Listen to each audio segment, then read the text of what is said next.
नमस्कार बच्चों, कैसे हैं? मैं प्रिंस सर। विहंगम ऑनलाइन क्लासेस में आप लोगों का स्वागत है और मैं उम्मीद करता हूं कि आप बहुत ही अच्छे से पढ़ रहे होंगे। और इस विहंगम ऑनलाइन क्लासेस में आप लोग के जो 2026-27 वाले सेक्शन वाले जो स्टूडेंट हैं वो आप इस चैनल पर अच्छा से पढ़िए। इस चैनल पर सभी विषय की तैयारी बहुत ही अच्छा से कराई जाती है, चाहे मैथ हो, चाहे साइंस हो, चाहे एसएसटी हो, हिंदी हो, इंग्लिश हो, संस्कृत हो, सारी विषय जो है इस पर आपको उपलब्ध कराई जाएगी। तो आज हम एसएसटी के सबसे इंपॉर्टेंट चैप्टर स्टार्ट करेंगे, इतिहास। इतिहास में मैं फर्स्ट लेसन स्टार्ट कर रहा हूं और जिसका नाम है, चैप्टर का नाम है यूरोप में राष्ट्रवाद। देखिए, यूरोप में राष्ट्रवाद, तो पहले हम जानते हैं कि इतिहास के बुक में टोटल जो आप लोग के पढ़ना है चैप्टर, वह टोटल 8 को पढ़ना है। एक है यूरोप में राष्ट्रवाद, दूसरा है समाजवाद, साम्यवाद एवं रूस की क्रांति, तीसरा है इंडो चाइना यानी हिंद चीन, चौथा है भारत में राष्ट्रवाद, उसके बाद है पांचवा अर्थव्यवस्था और आजीविका यानी औद्योगिकरण पढ़ना है उसमें, और 6 लेसन में है शहरीकरण, और 7 में है व्यापार, और 8 में है प्रेस, संस्कृति और राष्ट्रवाद। यानी टोटल इतिहास में 8 चैप्टर पढ़ना है। वो एक करके आप लोग के हम पढ़ा रहे हैं। पहले स्टार्ट करते हैं एक लेसन। अब ये जो एक लेसन आप लोग के हम स्टार्ट कर रहे हैं, यह बहुत ही इंपॉर्टेंट चैप्टर है, क्योंकि इस चैप्टर से बहुत ही क्वेश्चन पूछता है, इतिहास में बहुत क्वेश्चन पूछता है। तो चलिए बिना देरी किए स्टार्ट करते हैं यूरोप में राष्ट्रवाद। चलिए देखिए, यह चैप्टर है यूरोप में राष्ट्रवाद। तो समझिए कि यूरोप क्या है। तो यूरोप एक महाद्वीप है। यूरोप एक महाद्वीप है। अब इसके अंतर्गत जो है लगभग 54 गो देश आते हैं, 54 गो देश। अब भारत तो हम लोग जो है एशिया महाद्वीप में आते हैं। अब हम लोग दूसरे महाद्वीप के बारे में पढ़ रहे हैं, नहीं यूरोप के बारे में पढ़ रहे हैं, यूरोप में राष्ट्रवाद। तो यूरोप एक महाद्वीप है जिसके अंतर्गत 54 गो देश आते हैं, और उसी देश में कोई ऐसा देश है जिसमें 54 में से लगभग 5 या 10 गो देश के बारे में इस चैप्टर में पढ़ना है। जैसे फ्रांस के बारे में पढ़ना है, रूस के बारे में थोड़ा मोड़ा पढ़ना है। तो यह जो है राष्ट्रवाद इस लेसन में पढ़ना है। तो सबसे पहले हम इतिहास स्टार्ट करने से पहले बताएंगे कि इतिहास किसे कहते हैं। तो इतिहास पुरानी बातों के अध्ययन करते हैं, उसके बारे में जानते हैं, उसके बारे में पढ़ते हैं, उसे इतिहास कहते हैं। और इतिहास का जनक हेरोडोटस को कहा जाता है, जो यूनान के रहने वाले थे। आगे देखिए, इतिहास सामाजिक विज्ञान की वो शाखा है जिसके अंतर्गत बीती हुई घटनाओं को अध्ययन करना ही इतिहास कहलाता है, और इतिहास का पिता हेरोडोटस को कहा जाता है। अब आगे देखना है राष्ट्रवाद। राष्ट्रवाद किसे कहते हैं? यानी वैसे व्यक्ति जो अपने देश के प्रति लगाव रखता हो, स्नेह रखता हो, प्रेम की भावना रखता हो, उसे राष्ट्रवाद कहते हैं। और जिस व्यक्ति के अंदर यह भावना पनपता है उसे राष्ट्रवादी कहते हैं। तो बार बार ये राष्ट्रवाद शब्द आएगा, ध्यान से सुन लीजिएगा, कि जो अपने देश के प्रति सोचता हो, प्यार करता हो, लगाव रखता हो, भावना की विकास करता हो, उसे राष्ट्रवाद कहते हैं। और जिस व्यक्ति के अंदर यह भावना पनपता है उसे राष्ट्रवादी कहते हैं। अब ये जो राष्ट्रवाद की जो भावना है, यह सबसे पहले जो है यूरोप महाद्वीप से स्टार्ट हुआ था, क्योंकि यूरोप महाद्वीप में बहुत सारे ऐसे देश थे जहां पर शासक जो है ना राजा करता था, और राजा ऐसा शासक करता था कि जनता के हित में काम नहीं करता था, जनता के भलाई नहीं करता था। इसीलिए जो है यूरोप महाद्वीप में कई देशों में जो है राष्ट्रवाद की भावना जागा था। अब आगे देखते हैं कि यूरोप महाद्वीप में 54 देश बताए हैं। कोई कोई किताब में 50 भी दिया है, इसके हड़बड़ाइएगा नहीं, कोई में 50 गो है, कोई में 52 गो है, कोई में 54 गो है ना। अब देखिए यूरोप महाद्वीप में बहुत सारे देश आते हैं, 50 गो 54 गो भी देश आते हैं, 54 गो भी है, ऐसा मत कि 54 गलती है, बहुत सारे किताब में 50 थी है, बहुत सारे किताब में 54 है, बहुत सारे किताब में 52 गो है, यानी इतना जानिएगा कि यूरोप में जो है 50 से ज्यादा है। अब इसके अंतर्गत में कुछ महत्वपूर्ण देश के बारे में पढ़ना है, जैसे कि फ्रांस, रूस, बहुत सारे देश के बारे में पढ़ना है, लेकिन इस चैप्टर में अगर सबसे ज्यादा पढ़ना है तो वह पढ़ना है फ्रांस के बारे में, फ्रांस के बारे में पढ़ना है। फ्रांस, तो समझिएगा कि फ्रांस में क्या घटना हुआ था। तो फ्रांस में एक शासक थे जिनका नाम था लुई 16वां। ये जो लुई 16वां थे वह लुई 16वां, ये जो लुई 16वां थे वह बुर्बो राजवंश के थे। बुर्बो राजवंश एक वंश चलता है ना। तो उस समय जो है बुर्बो राजवंश के 16वां शासक थे जिनका नाम था लुई 16वां।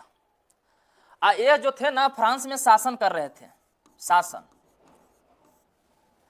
अब लुई 16वां ऐसा शासन करते थे जिससे जनता उनके शासन को पसंद ही नहीं करता था, एकदम गजब का शासन करता था, क्योंकि कई प्रकार के लुई 16वां ने फ्रांस में नियम बनाया था, कई प्रकार के, जो जनता के हित में नहीं था।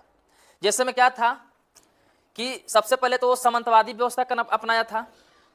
जो लुई 16वां था सामंतवादी व्यवस्था का अपनाया था, सामंतवादी व्यवस्था को। एकदम जो था एकदम निरंकुश था, यानी भ्रष्टाचार था, निरंकुश था, भ्रष्टाचार। बताइए, मतलब जनता को देखना नहीं चाहता था। उसके बाद जो है सामंतवादी व्यवस्था को अपनाए रखा था। अब सामंतवादी व्यवस्था क्या था कि वैसा किसान जिनके पास बहुत ज्यादा जमीन रहता था, और जमीन रहता था लेकिन उस पर जो दबदबा रहता था वो फ्रांस के सामंतों का रहता था, जिसे फ्रांस के जमींदारों ने इससे क्या थे, नाराज थे कि यह जो है हम लोग के सामंतवादी लोग जो है हम लोग के जमीन के उपज कर रहे हैं और जमीन में जो भी चीज उपज हो रहा है वो ले रहा है, जिससे फ्रांस के जनता ने बिल्कुल नाराज थे। लेकिन यह जो नाराजगी जो है, कुछ जो पढ़े लिखे आदमी थे, बहुत सारे लोग पढ़े लिखे थे, वो चीज को ही पहचान लिए, वो जान गए और लोगों को जागरूक करने लगे कि सामंती लोग आ रहा है, मेरे जमीन से जो भी हम उपज कर रहे हैं वो लेके चल जा रहा है। तो जो पढ़े लिखे लोग थे वो फ्रांस के लोगों को समझाने लगे, वो कहने लगे कि आप लोग जागरूक होइए, आप लोग एक खानदानी जमीन है, आप में उपज कर रहे हैं, और लुई 16वां ने सामंतवादी को भेजकर पूरा जो है अनाज को लेके चल जा रहा है, और जो बुझा रहा है तनी मनी वह दे रहा है। तो जमींदारों के सब कोई जो है, जमींदारों ने जो पढ़े लिखे लोगों थे उस सबको जागरूक करने लगे कि नहीं, जब तक हम लोग एक नहीं होंगे तब तक जो है लुई 16वां को हम सामना नहीं करेंगे, यानी सबको एक होने लगा। और बहुत सारा था, जैसे में कि यह जो है पादरी और कुलीन वर्ग को बढ़ावा दिया था, यानी पादरी वर्ग और कुलीन वर्ग को लुई 16वां ने बढ़ावा दिया था। बढ़ावा ये देता था कि पादरी वर्ग और कुलीन वर्ग, पादरी वर्ग का मतलब था कि जैसे कि भारत में आप देखे होंगे कि वो पंडित जी रहते हैं, पंडित जी नाम सुने भी होंगे। वो पंडित जी को हिंदू धर्म के परंपरा के अनुसार बहुत ही मान सम्मान दिया जाता है, बहुत इज्जत दिया जाता है पंडित जी को। उसी तरह जो है फ्रांस में पादरी वर्ग थे, और पादरी वर्ग को लुई 16वां ने बढ़ावा दिया। उसके बाद कुलीन वर्ग के भी लोग थे, जो पूंजीपति वाले लोग थे, उसको भी बढ़ावा दिया, लेकिन मजदूर का शोषण करता था, यानी मजदूर का कोई बढ़ावा नहीं। जैसे मजदूर को करता था वैसे ही, मतलब जैसे मन करता था वैसे मजदूर को करता था। और वही नहीं, फ्रांस में जो है नाप तौल की, फ्रांस में नाप तौल की जो पद्धति थी अलग अलग थी, अलग अलग नाप तौल की जो पद्धति थी वो अलग अलग थी। यानी राजा को अलग नापना है, गरीब को अलग नापना है, पादरी को अलग नापना है, कुलीन को अलग नापना है, यानी सबके अलग अलग माप थी। उसके बाद क्या किया था लुई 16वां कि समाचार जो आदमी बोलने की स्वतंत्रता है, प्रेस मीडिया, उस पर भी पाबंदी लगा दिया था।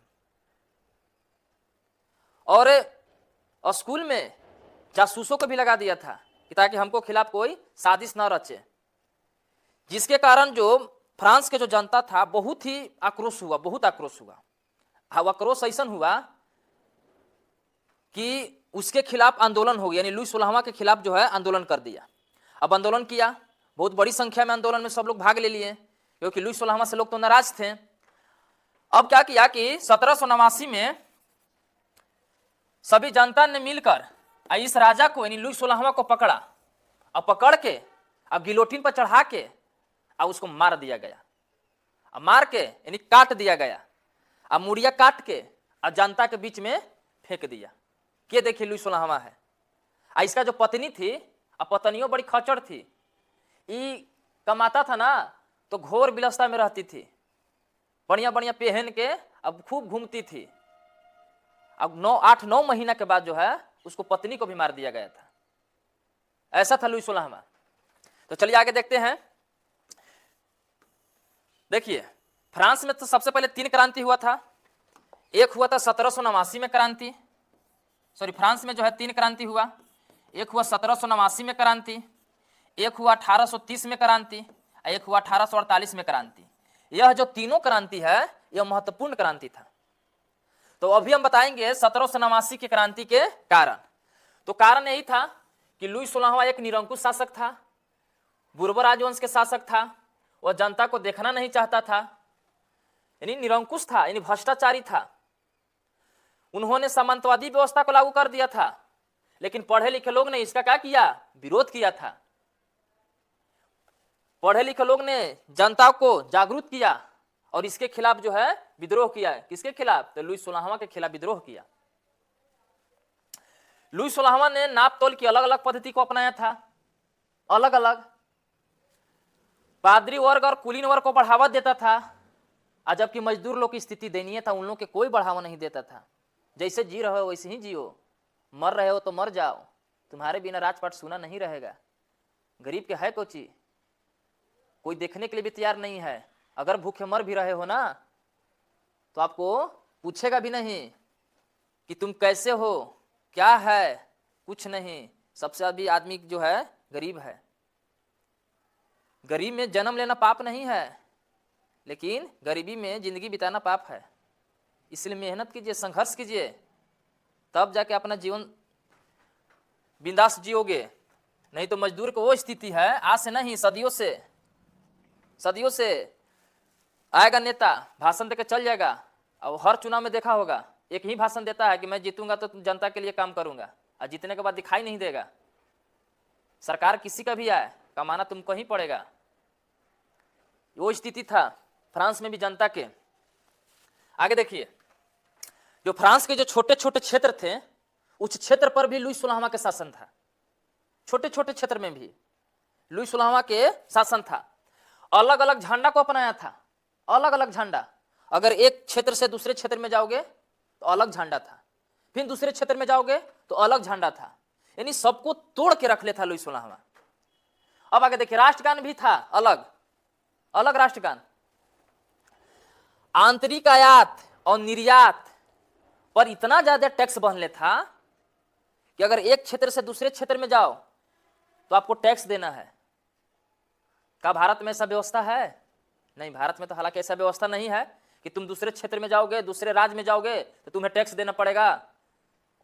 लेकिन लुई 16वां ने फ्रांस में संयम बना दिया था कि तुम दूसरे क्षेत्र में जाओगे तो तुम्हें टैक्स देना पड़ेगा। अब जब टैक्स दोगे तो स्वाभाविक बात है कि भाई किसी वस्तु का रेट तो बढ़ेगा।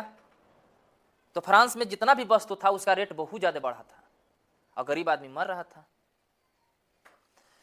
आगे देखिए, संचार व्यवस्था पर कर अधिक लगा दिया था। सभी प्रदेशों की स्थिति दयनीय थी, एकदम स्थिति दयनीय बना दिया था। तब जाके फ्रांस के जनता ने आक्रोश हुआ और आक्रोश होकर गिलोटिन पर चढ़ाकर, यानी 5-10 आदमी उसको पहले पकड़ा, पकड़ के मूड़ी धर लिया।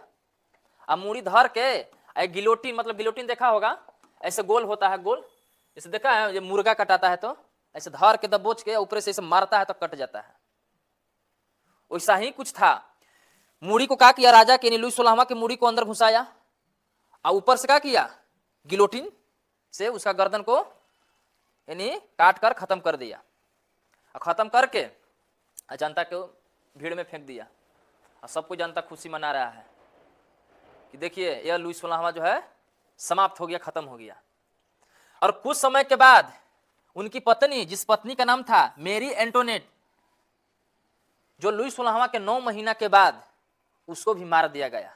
अब मारने के बाद क्या हुआ, जनता का शासन है, जनता के शासन। और इसी के क्रांति को हम लोग 1789 की फ्रांस की क्रांति कहते हैं। यही था फ्रांस की क्रांति। ये जो क्रांति हुआ समझो कि लुई 16वां के चलते हुआ। तो ऐसा था लुई 16वां के शासन।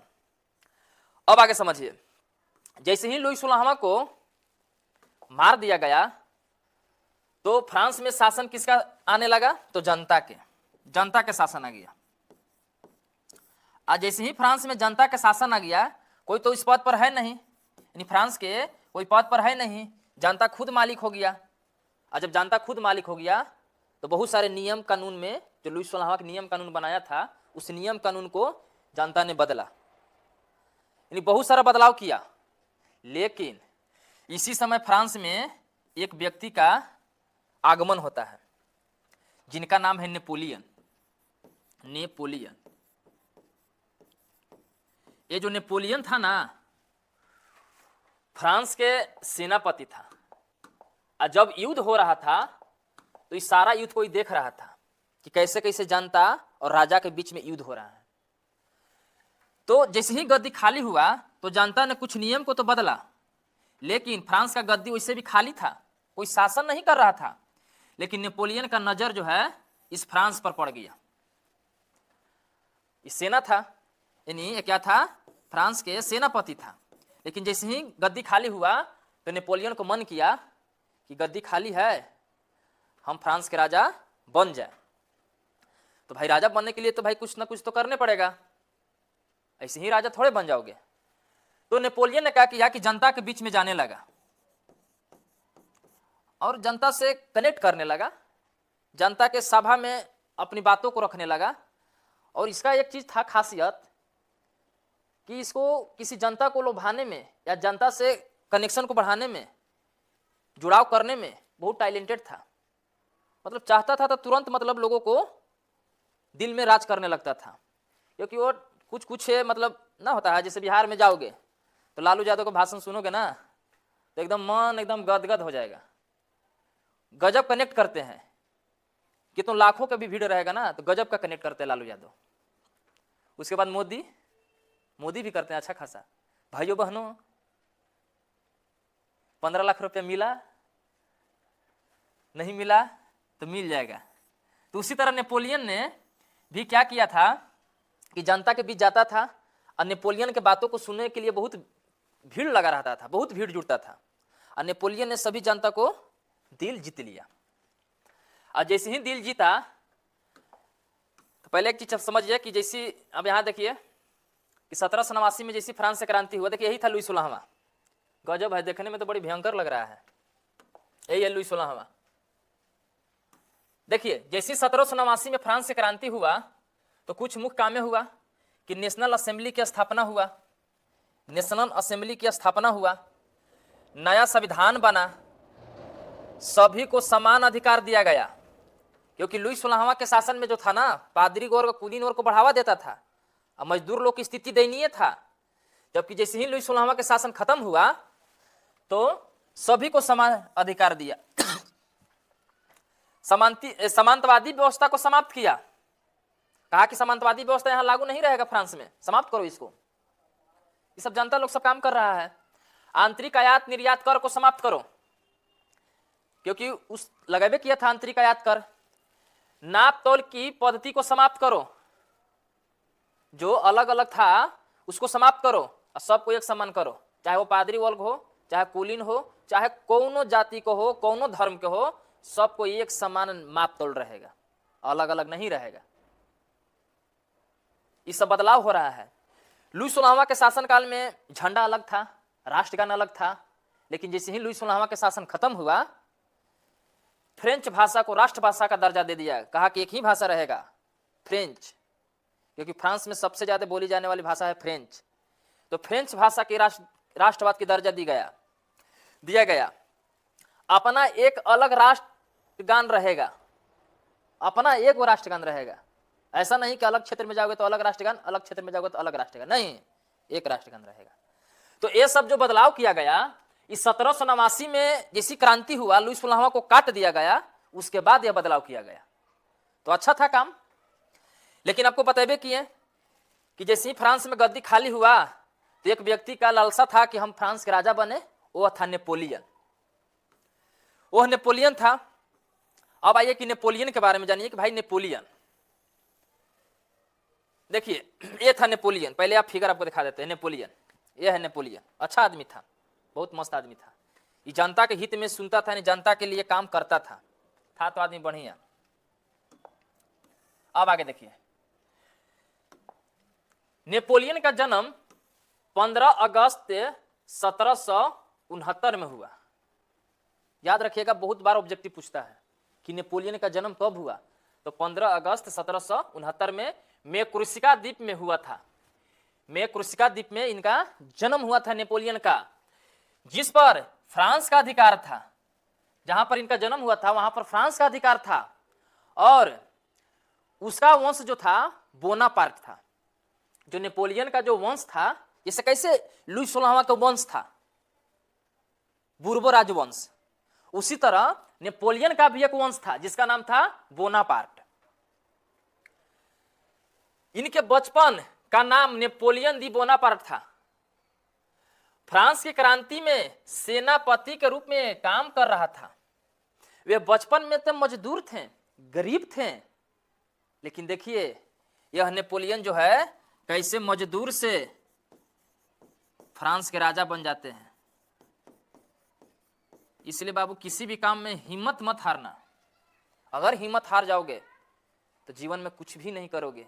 ये बेचारा मजदूर था, अगर ये सोच लेता कि हम मजदूर हैं, हम कभी राजा नहीं बनेंगे, तो राजा नहीं बनता। यानी हौसला बुलंद रखा, अब आज जो फ्रांस के राजा बन गया था। अब आगे देखिए, मजदूर था, आगे बढ़ते रहा। इतिहास में नेपोलियन विश्व का सबसे महान सेनापति के रूप में जाने लगा। ऐसा मतलब बताइए, बचपना मजदूर, अब आगे चलकर क्या इतिहास में विश्व का सबसे महान सेनापति के रूप में जाने लगा जाए। 1789 में जैसे ही फ्रांस के राजनीतिक में प्रवेश किया, क्योंकि 1789 में फ्रांस की क्रांति हुआ था। 1789 में जैसे ही फ्रांस की राजनीतिक में प्रवेश किया और 1804 में वो फ्रांस के सम्राट बन गया। 1789 में तो राजनीतिक में प्रवेश किया फ्रांस के। हम बतेबे किए कि नेपोलियन जो है लोगों को हमेशा लुभा देता था, हमेशा दिल जीता था। उसके सभा में हजारों लोगों की संख्या रहता था और उसके बातों पर लोग विश्वास करते थे। तो 1789 में जो है राजनीतिक में प्रवेश किया और 1804 में जो है फ्रांस की गद्दी पर बैठा। और जैसे फ्रांस की गद्दी पर बैठा, वो अपना एक कानून बनाया। वो बोला कि लुई 16वां द्वारा जितना भी काम था या जितना भी कानून था, उस कानून को हम समाप्त करेंगे और एक नया कानून बनाएंगे जो जनता के हित में काम होगा। तो उन्होंने एक नया कानून बनाया। उस कानून का नाम पड़ा संहिता। संहिता कोड नाम पड़ा उस कानून का। आइए, जो संहिता या कोड जो था वो 5 तरह के कोड था। ऑब्जेक्टिव पूछता है कि नेपोलियन द्वारा बनाया गया कानून को क्या कहते हैं, तो संहिता कोड कहते हैं। और कोड की संख्या 5 था। देखिए कैसे कितना जल्दी सफल हुआ।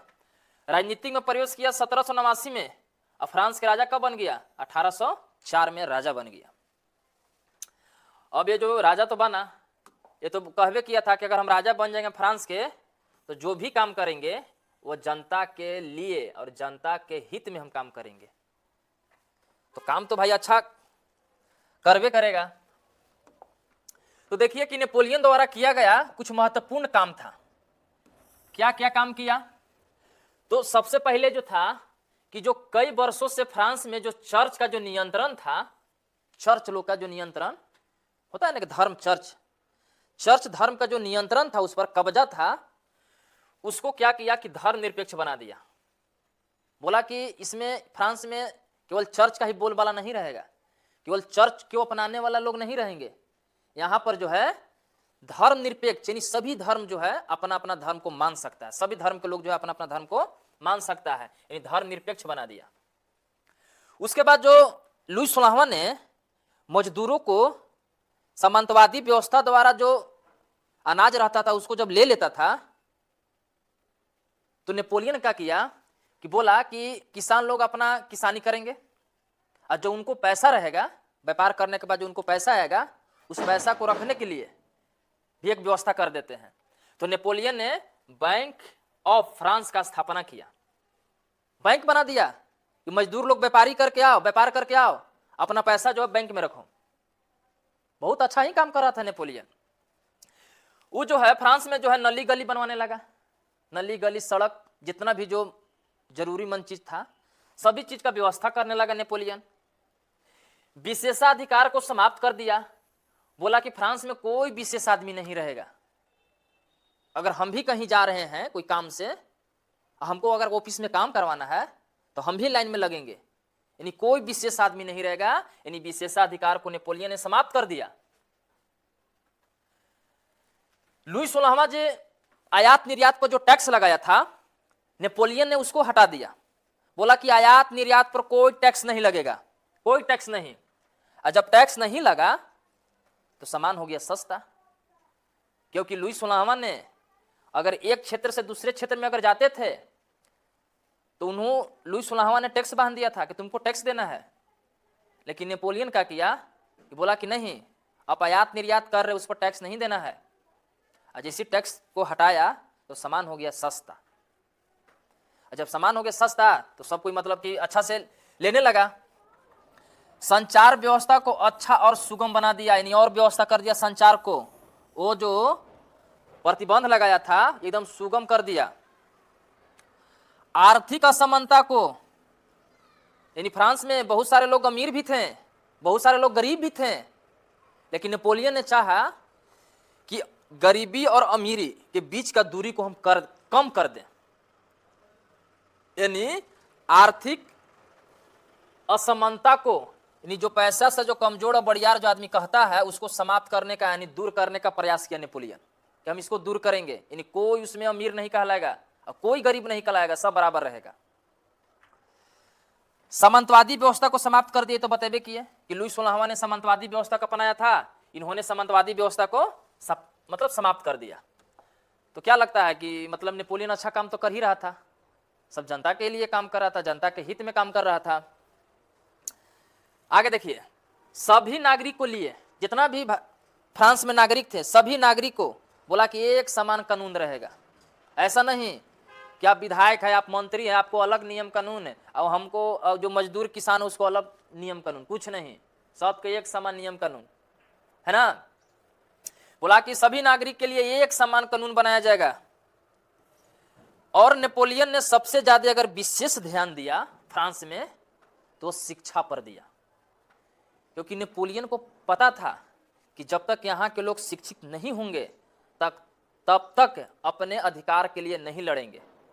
तो उन्होंने विशेष रूप से शिक्षा पर बोल दिया नेपोलियन, बोला कि नहीं, फ्रांस के जनता को एकदम शिक्षित बना देना है। तो उन्होंने शिक्षा के सुधार के लिए कई प्रकार की विद्यालय भी खोले गए कि भाई सब यहाँ के बच्चा लोग पढ़ेगा, शिक्षित होगा, ज्ञानी होगा, अपने अधिकार के लिए लड़ेगा, अपने देश के लिए लड़ेगा, तो शिक्षित बनी शिक्षा पर बल दिया। आगे देखिए, जर्मनी में राइन संघ का स्थापना किया था, राइन संघ का स्थापना। नेपोलियन के इतना तो बेचारा काम कर रहा था, अब इस काम को तो फ्रांस की जनता को तो बहुत अच्छा लगा, बहुत ही मस्त लगा, लेकिन पता ना नेपोलियन में एक चीज दिमाग में घुस गया था। वो क्या था कि नेपोलियन जैसे ही फ्रांस में शासन करने लगा, विस्तार करने लगा, तो इसको अब लगने लगा ना कि फ्रांस के साथ साथ दूसरे देश पर भी कब्जा कर ले, दूसरे देश पर शासन करे और अपने आप को भगवान के भेजा हुआ दूत समझने लगा कि मेरे ईश्वर ने पूरा दुनिया को सुधारने के लिए भेजे हैं। यह दिमाग में उसको हो गया, बात आने लगा। और दूसरा बात यह भी था कि फ्रांस में अच्छा तो काम कर ही रहा था, तो अच्छा काम देखकर दूसरे देशों के जो शासक थे वो नेपोलियन से नाराज भी हो गए थे। वो नाराजगी यही था कि जैसे मान लीजिए ऑस्ट्रेलिया देश था, ऑस्ट्रेलिया में जो राजा शासन करता था ना, वह जनता के हित में काम नहीं करता था। तो ऑस्ट्रेलिया के राजा को भी लगने लगा कि अगर फ्रांस में नेपोलियन इतना बढ़िया से जनता के लिए काम कर रहा है, तो ऐसा ना कि ऑस्ट्रेलिया में जनता जो है ना हम लोग के शिकार, मतलब मौत का कारण बन जाएगा। यानी दूसरे देश के लोगों को डर लगने लगा। और दूसरा बात यह भी था कि नेपोलियन बतेबे किया कि यह भी था कि नेपोलियन जो अपने आप को भगवान का भेजा हुआ दूत समझने लगा कि ईश्वर ने हमें पूरा पृथ्वी पर राज करने के लिए भेजा है। यही गलती हो गई नेपोलियन से। अभी गलती हुआ तो विनाश के कारण हो गया। तो वही बोल रहा है कि नेपोलियन ने फ्रांस को अलग अलग यानी अगल बगल जो है राज को अपनाना चाहा, और वो अपने आप को भगवान का भेजा हुआ दूत समझने लगा, और फ्रांस को अगल बगल क्षेत्र को कब्जा करने लगा, और रूस में इसके लिए खिलाफ युद्ध भी हो गया। बताइए, यानी इसको जो है अपने फ्रांस में तो कर ही रहा था, दूसरे देश में भी जो है करने लगा, मतलब कि शासन स्थापित करने का प्रयास करने लगा। अब इसके लिए भी जो है आगे देखिए, जैसे ही जो है नेपोलियन जो है दूसरे देश पर जो है शासन करने का मन बना ही रहा था कि एक व्यक्ति था जिनका नाम था मेटरनिक, जो ऑस्ट्रेलिया के चांसलर था। ऑस्ट्रेलिया के चांसलर था, क्या नाम था? मेटरनिक था। अब यह जो मेटरनिक था ना, वह नेपोलियन के जो किया हुआ जो शासन था उसको देखना नहीं चाहता था। ये मेटरनिक को लगता था कि नेपोलियन को किसी भी हाल से उसको हटाओ गद्दी से, फ्रांस की गद्दी से एकदम हटा दो। अगर नहीं हटाओगे तो आगे चलकर जो है ये बहुत घातक बन जाएगा। इसी नेपोलियन को मन में लगने लगा, तो नेपोलियन ने क्या किया कि एक संधि बुलाया। संधि, उस संधि का नाम है वियना की संधि। इस वियना के संधि में अध्यक्षता जो कर रहे थे वो मेटरनिक कर रहे थे, अध्यक्षता मेटरनिक कर रहे थे। और कहने पर ही बुलाया गया। इस सम्मेलन में एक तरफ ब्रिटेन था, एक तरफ रूस था, एक तरफ प्रसा था, प्रसा का जो पहले अभी नाम है जर्मनी, प्रसा था, ऑस्ट्रेलिया था, और कई यूरोपीय शक्तिशाली देश ने भाग लिया। और इन सभी देशों का उद्देश्य यही था कि जो फ्रांस में पुरानी व्यवस्था था उस पुरानी व्यवस्था को क्या करो, तो उस पुरानी व्यवस्था को लागू करो। सोच लीजिए, सबके मन में था। यानी चांसलर ने सभी देश के लोगों ने, सभी देश के शासकों को बुलाया, यानी ब्रिटेन को बुलाया, रूस को बुलाया, फ्रांस को, प्रसा को बुलाया, ऑस्ट्रेलिया को बुलाया। यानी सब यूरोपीय शक्ति ने भाग लिया, और सभी का उद्देश्य था कि पुरानी व्यवस्था को लागू करो और जो नेपोलियन जो काम कर रहा है उस काम को समाप्त करो। अब आगे देखिए, अब क्या हुआ कि फ्रांस, और एक तरफ फ्रांस और एक तरफ ब्रिटेन, रूस, फ्रांस, ऑस्ट्रेलिया, इन लोग था। यानी एक तरफ नेपोलियन था और दूसरे तरफ जो है ये सब महान यानी मजबूत देश था।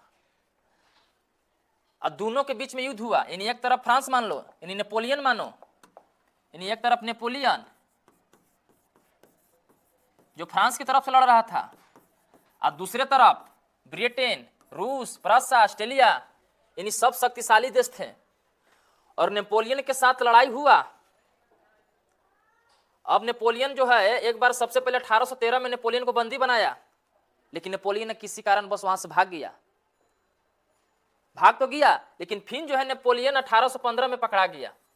1815 में तो जो नेपोलियन और शक्तिशाली देशों के बीच जो युद्ध हो रहा था, उस युद्ध जो हो रहा था ना, वो युद्ध हो रहा था वाटरलू में हो रहा था। इसलिए इस युद्ध को वाटरलू का युद्ध कहते हैं। यानी नेपोलियन और ब्रिटेन, रूस, प्रसा, ऑस्ट्रेलिया लड़ रहा था, यह जो युद्ध हुआ था वाटरलू में हुआ था, इसलिए वाटरलू के युद्ध कहते हैं। और इस वाटरलू के युद्ध में नेपोलियन को बुरी तरह से हार हुआ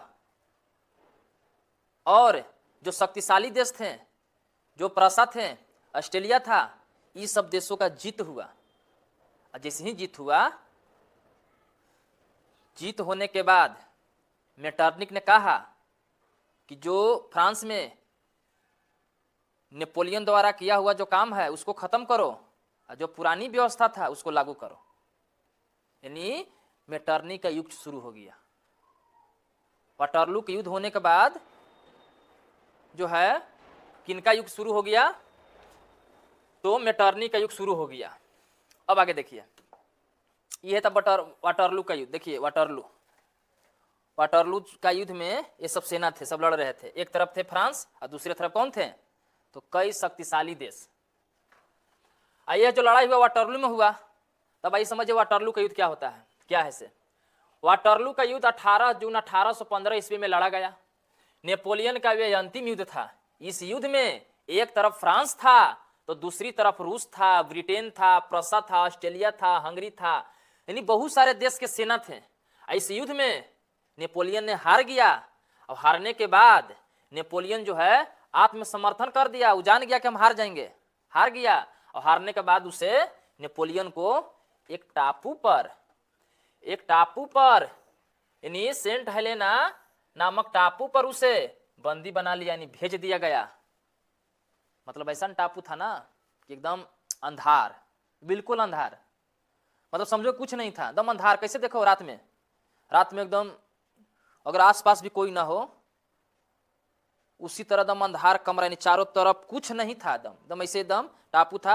आराम से उस कमरा में बंद था, एकदम ऐसे ही जो है एक टाइम खाना मिलता था चाहे नहीं मिलता था।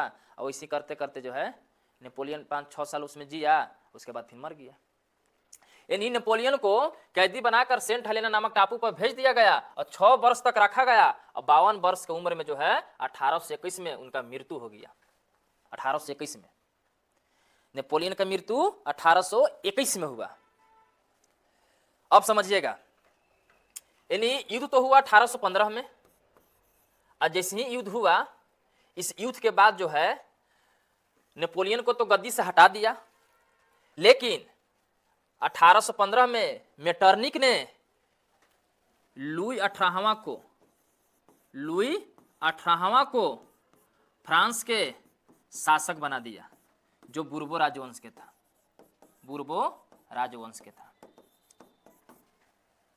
लुई 18वां को मेटरनिक ने क्या बना दिया? मेटरनिक ने शासक बना दिया फ्रांस को। और जैसे ही फ्रांस के शासक बनाया मेटरनिक जैसे लुई 18वां को फ्रांस का शासक बनाया, तो मेटरनिक कहा कि जो पुरानी व्यवस्था है उस व्यवस्था को लागू करो। हालांकि लुई 18वां जो था ना, वो लुई 16वां से कुछ मतलब अच्छा था, मतलब कुछ अच्छा आदमी था, है ना, कुछ जो है अच्छा आदमी था। आगे देखिए, अब लुई 18वां के बारे में समझिए एक बार और थोड़ा सा है। ये वही है, वियना सम्मेलन को उद्देश्य था। वियना जो है ऑस्ट्रिया की राजधानी है। वियना सम्मेलन का उद्देश्य था नेपोलियन के द्वारा यूरोप में राजनीतिक में लाए गए परिवर्तन को समाप्त करना और पुरानी व्यवस्था को लागू करना। यानी नेपोलियन जो भी काम किया था फ्रांस में, उसको खत्म कीजिए और नया व्यवस्था लाइए। 1789 से 1815 तक जो भी घटना घटा, क्योंकि 1789 से और 1815 तक जो शासन था वो किसका शासन था? तो नेपोलियन के शासन था। जो भी घटना घटी उससे दोहराया ना जाए, और नेपोलियन के द्वारा जो भी विकास का काम हुआ है, जो भी आंदोलन चलाया गया है, उसको दबा दिया जाए। और कहा गया कि यूरोप जैसी स्थिति जैसी थी वैसी स्थिति छोड़ दीजिए, कोई उसमें परिवर्तन मत लाइए। बताइए, ऐसा तो था मेटरनिक कह रहा है कि जो 1789 से 1815 तक जो भी परिवर्तन का काम हुआ उसको खत्म कीजिए, पुरानी व्यवस्था को लागू कीजिए, नेपोलियन द्वारा किया गया काम सबको समाप्त कीजिए। ये था आप लोग के कौन? तो मेटरनिक। अब आगे समझिए, अब क्या किया? देखिए, अब क्या किया कि नेपोलियन द्वारा जो जीता गया क्षेत्र था उसे वापस कर दो। इटली को जो 300 छोटे छोटे राज्यों में खंडित कर दिया, बताइए 300 राज्यों में खंडित कर दिया। फ्रांस को 2 हिस्सा में बांट दिया। नेपोलियन की जैसी गद्दी खत्म हुआ तो मेटरनिक तो बोलबे किया कि पुरानी व्यवस्था को लागू करो, यही काम कर रहा है। फ्रांस के 2 हिस्सा में बांट दिया।